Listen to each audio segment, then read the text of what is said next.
पुणे जिल्ह्यातील चौथ्या टप्प्यामध्ये एकूण 3 लोकसभा मतदारसंघाची निवडणूक होती।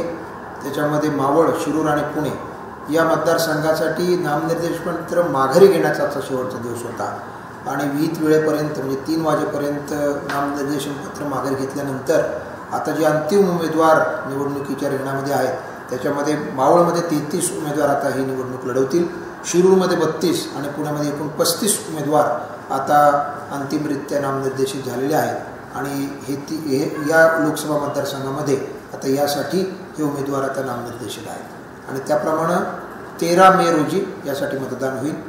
या आवश्यक जी काही मतदान प्रक्रिया आणि त्याच्याशी आवश्यक जो काही मनुष्यबळ, पोलीस या सर्व व्यवस्थापन व्यवस्थित झालेलं आहे आणि आता कर्मचारी प्रशिक्षण, EVM कमिशनिंग इत्यादी प्रक्रिया विहित मुदतीमध्ये पूर्ण करून 13 तारखेला यामध्ये मतदान होईल आणि त्यासाठी संपूर्ण जिल्हा प्रशासन संपूर्णपणे तयार आहे। धन्यवाद।